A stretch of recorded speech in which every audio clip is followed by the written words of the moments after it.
Operation Unthinkable. How Churchill planned to start World War III in 1945. This happened in the spring of 1945. World War II is nearing its end.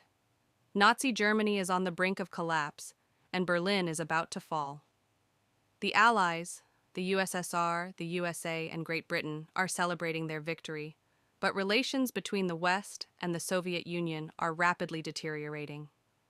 Winston Churchill, who has always been suspicious of Stalin, realizes that the USSR is becoming a new threat to Europe.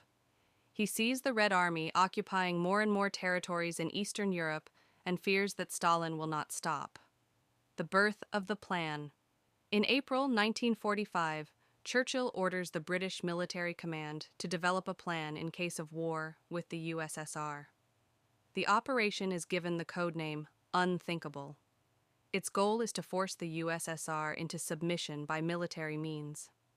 Yes, immediately after defeating Hitler, Churchill was preparing to fight an ally. Key details of the plan's start date, July 1st, 1945.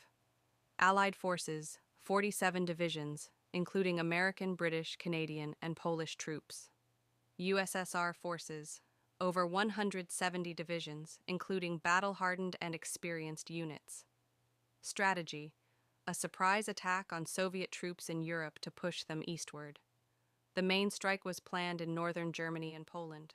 Nuclear factor: the US had just tested the atomic bomb, but its use against the USSR was not considered, as America had only 2 nuclear devices, and their effectiveness against the massive Soviet army was questionable. Why was the plan called unthinkable? 1. Numerical superiority of the USSR. The Red Army had a huge advantage in manpower and equipment.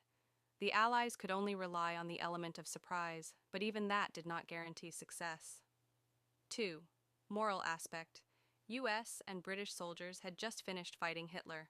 Starting a new war against an ally they had fought alongside was unthinkable from a moral standpoint. 3. Risk of global catastrophe. A war with the USSR could escalate into a prolonged conflict, destroying Europe and leading to millions of casualties. Why was the plan never implemented? 1. U.S. refusal. President Truman and the American command did not support Churchill's idea. They understood that a war with the USSR would be too risky and costly. 2. Military experts, British generals, after studying the plan, concluded that it was unrealistic. The USSR had an overwhelming advantage, and even a surprise attack did not guarantee victory. 3. Political consequences. A war with the USSR would have shattered the post-war world order and led to chaos. Alternative history. What if the operation had started? Scenario 1. The Allies launch an attack, but the USSR quickly mobilizes its forces. The war drags on, and Europe becomes a battlefield. The US uses atomic bombs, but this does not decide the outcome of the war. Scenario 2. The USSR counterattacks and captures Western Europe. The Cold War begins earlier, but in a much bloodier form. Scenario 3. The war ends in a stalemate, and the world is divided into 2 hostile camps as early as 1945.